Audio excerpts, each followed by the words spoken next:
Right మరి ఉమ్మడి ప్రకాశం జిల్లాకు సంబంధించి రాజకీయ పరిస్థితులు పరిణామాలైతే చకచకా మారుతా ఉన్నాయి. నిన్న మొన్నటి వరకు వైఎస్ఆర్ కాంగ్రెస్ పార్టీ నాయకుడిగా ఉన్నటువంటి బాలినేని శ్రీనివాసరెడ్డి జనసేనలో చేరికతోటి ప్రస్తుతం జనసేన నేతగా అవతరించారు. అయితే బాలినేనికి ఉమ్మడి ప్రకాశం జిల్లా వ్యాప్తంగా పెద్ద ఎత్తున జన సైనికుల దగ్గర నుంచి అయితే మద్దతు పెరుగుతూ ఉంది.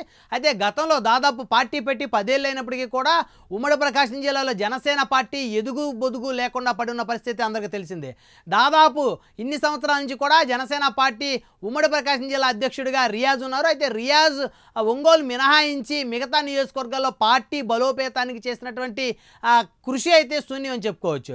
అయితే అనేక నియోజకవర్గాలు ఇన్ఛార్జీలు ఉన్నప్పటికీ కూడా వారు ఎవరో కూడా ఎమ్మెల్యే స్థాయి వ్యక్తులుగా ప్రజలతోటి నమ్మకాన్ని అయితే ప్రజల్లో కల్పించుకోలేకపోయారనేటువంటి మాట అయితే వాస్తవం చెప్పుకోవచ్చు. సో అలాంటి నేపథ్యంలో బాలినేని శ్రీనివాసరెడ్డిని జనసేనలోకి తీసుకొని వస్తే ఖచ్చితంగా ఉమ్మడి ప్రకాశం జిల్లాలో జనసేన పార్టీని ఒక తిరుగులేనటువంటి శక్తిగా తయారు చేయొచ్చు అనేటువంటి నేపథ్యంలో ఆంధ్రప్రదేశ్ రాష్ట్ర ఉప ముఖ్యమంత్రి జనసేన అధినేత తాను ఊహించిన విధంగానే జనసేన పార్టీలోకి బాలినేని శ్రీనివాసరెడ్డిని ఆహ్వానించిన వెంటనే బాలినేని శ్రీనివాసరెడ్డి పార్టీలో జాయిన్ అయ్యారు. జనసేన అధినేత సమక్షంలో మంగళగిరిలో పార్టీ కార్యాలయంలో ఆయన జనసేన కండువా కప్పుకున్నారు. అయితే ఆయన జనసేన కండువా కప్పుకున్న దగ్గర నుంచి కూడా ఉమ్మడి ప్రకాశం జిల్లా వ్యాప్తంగా బాలినేని శ్రీనివాసరెడ్డికి జన సైనికుల్లో పెద్ద ఎత్తున మద్దతు పెరుగుతోంది. అయితే నిన్న ఎవరైతే స్థానిక కార్పొరేటర్ మలగా రమేష్ ఉన్నారో ప్రస్తుతం ఆయన ఒంగోలు జనసేన పార్టీ నగరాధ్యక్షుడిగా ఉన్నారు.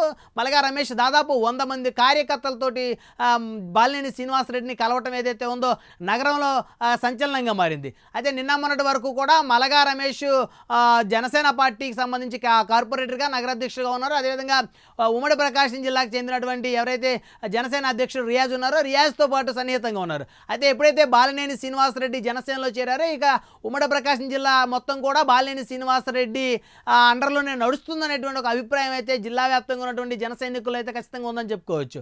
సో దాన్ని దృష్టిలో పెట్టుకొని ఇటు మలగా రమేష్ సైతం కూడా దాదాపు 100 మంది కార్యకర్తలతోటి బాలినేని శ్రీనివాసరెడ్డిని కలిసి తన మద్దతును తెలియజేసినట్టయితే తెలుస్తూ ఉంది.